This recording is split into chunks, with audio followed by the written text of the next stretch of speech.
नमस्कार, मी डॉक्टर आरती पारख, वंध्यत्व निवारण तज्ञ, नाशिक। या व्हिडिओमध्ये आपण जाणून घेऊया की जर आपल्याला एखाद्या पुरुषाचं फर्टिलिटी पोटेन्शियल किंवा मेल फर्टिलिटी पोटेन्शियल जाणून घ्यायचं असेल तर त्यासाठी आपण कुठली टेस्ट केली पाहिजे। तर मेल फर्टिलिटीची एक कॉमन किंवा सिंपल टेस्ट आहे सीमेन अनालिसिस।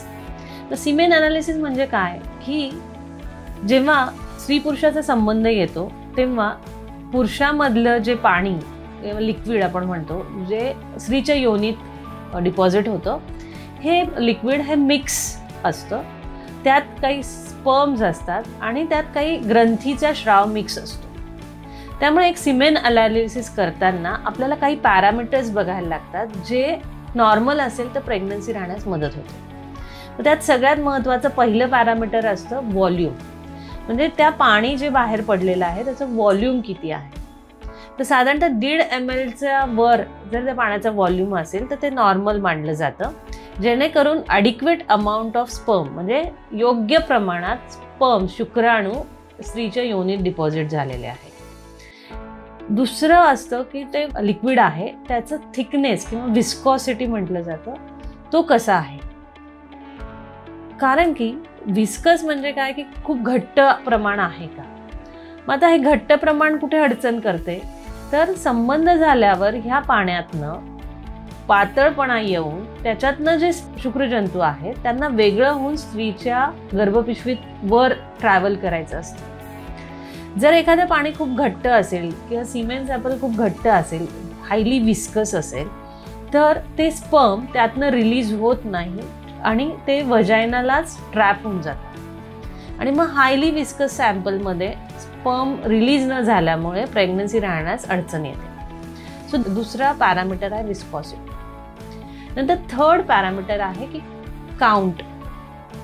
कसला काउंट तर ते शुक्रजंतू किंवा स्पर्मचा काउंट। सो ह्या सीमेन सॅम्पलमध्ये टोटल नंबर ऑफ स्पर्म्स किती आहेत हे मोजण्यासाठी एक चेंबर, मॅक्लस चेंबरचा वापर केला जातो आणि तो काउंट साधारणतः 15 मिलियनच्या वर म्हणजे 150 लाखाच्या वर जेव्हा असतो तेव्हा त्याला आपण नॉर्मल काउंट म्हटलं जातं। मग ह्या काउंटला अजून पुढे जाऊन टेस्टिंग करण्यासाठी त्याची हालचाल, मोटिलिटी किती आहे याची स्टडी केली जाते। मग मोटिलिटी म्हणजे काय की स्पर्मला गर्भपिशवीत वर चढायचं असतं, त्याच्यामुळे त्याला हालचालीची गरज असते। मग ह्या मोटिलिटीत 2 प्रकार असतात, प्रोग्रेसिव्ह आणि नॉन प्रोग्रेसिव्ह। म्हणजे एखादा स्पर्म हलतोय आणि हलताना तो पुढेही जातोय त्याला म्हणतो आपण प्रोग्रेसिव्ह, फॉरवर्ड प्रोग्रेसिव्ह मोटिलिटी।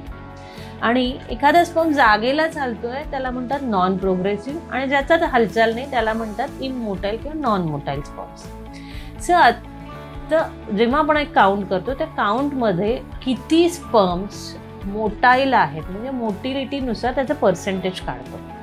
मग मोटिलीमध्ये फास्ट जे आहे, फास्टेस्ट, त्याला फास्ट प्रोग्रेसिव्ह किंवा फॉरवर्ड प्रोग्रेसिव्ह मोटिलिटी म्हणतात।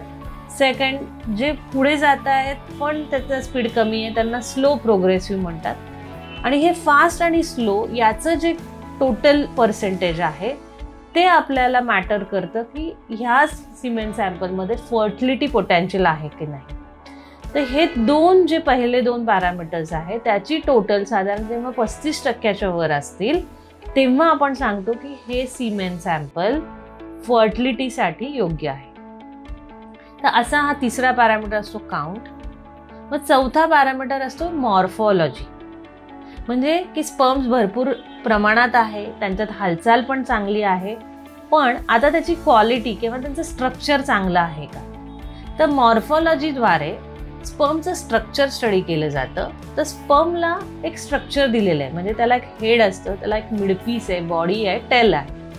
मग जेव्हा हेडमध्ये काही प्रॉब्लेम्स असतात किंवा मिडपीस किंवा बॉडीमध्ये किंवा टेलमध्ये काही ॲबनॉर्मलिटीज असतात तर त्याला ॲबनॉर्मल मॉर्फॉलॉजी म्हटलं जातं। आणि हे तिन्ही पार्ट जेव्हा चांगले असतील तेव्हा त्याला नॉर्मल मॉर्फॉलॉजिकल स्पर्म म्हटलं जातं। मग जेव्हा आपण ही सीमेन अनालिसिसचा रिपोर्ट बघतोय तर ह्यामध्ये जेवढेही स्पर्म्स आहेत त्यात ॲटलिस्ट 4% स्पर्म्स आपल्याला मॉर्फॉलॉजिकली नॉर्मल पाहिजे।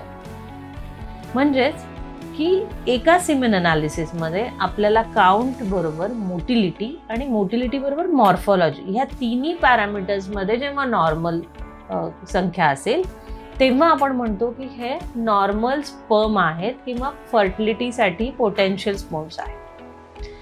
याबरोबरच एक पाचवा प्रकार आपण बघतो की यात काही इन्फेक्शन नाही आहे ना, कारण की कुठलंही पाण्यात जे एखादं जर इन्फेक्शन असेल तर ते त्या चांगल्या स्पर्म्सला डॅमेज करत आहे। त्यामुळे मग एक ल्युकोसाइट्स किंवा काही त्यात इन्फेक्शन आहे का नाही याचा एक काउंट दिला जातो। तर अशा पद्धतीने हे सिमेन अनालिसिस केलं जातं।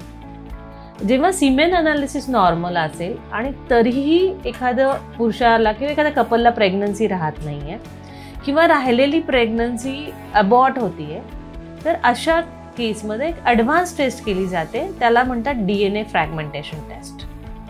मग DNA फ्रॅगमेंटेशन म्हणजे काय की या स्पर्मला जे एनर्जी देत आहे तो आहे DNA, त्याचा एनर्जी हाऊस। जर तो DNA डॅमेज असेल तर त्यामुळे त्या स्पर्ममध्ये होणारं जे प्रेग्नन्सी आहे ती चांगल्या पद्धतीने येत नाही, म्हणजे जेनेटिकली नॉर्मल नसते, मग ती अबॉर्ट होते। तर मग ह्या अशा केसेसमध्ये आपण त्याला DNA फ्रॅगमेंटेशन टेस्ट करतो आणि जर हाय फ्रॅगमेंटेड DNA असेल तर याचा अर्थ काय की स्ट्रेसमुळे किंवा काही फॅक्टर्स आहेत ज्याच्यामुळे हे स्पर्म डॅमेज होत आहेत आणि त्यासाठी मग काही वेगळ्या पद्धतीची ट्रीटमेंट आपण ॲडवाइस करतो। तशा पद्धतीने जर आपल्याला मेलचं फर्टिलिटी पोटेन्शियल चेक करायचं असेल तर एक बेसिक टेस्ट केली जाते की सिमेन अनालिसिस। त्याच्यात हे 4 पॅरामीटर्स आपण बघतो आणि ह्या पॅरामीटर्समध्ये काही प्रॉब्लेम असतील तर मग पुढे त्यांच्या हॉर्मोनल टेस्ट किंवा सोनोग्राफी केली जाते। तर ह्या पद्धतीने आपण एखाद्या कपलमध्ये काही प्रॉब्लेम्स आहे का नाही, मेलमध्ये काही प्रॉब्लेम आहे का हे चेक करतो। तर असंच तुम्हाला काही अडचण असेल तर नक्की आम्हाला कॉन्टॅक्ट करा। धन्यवाद।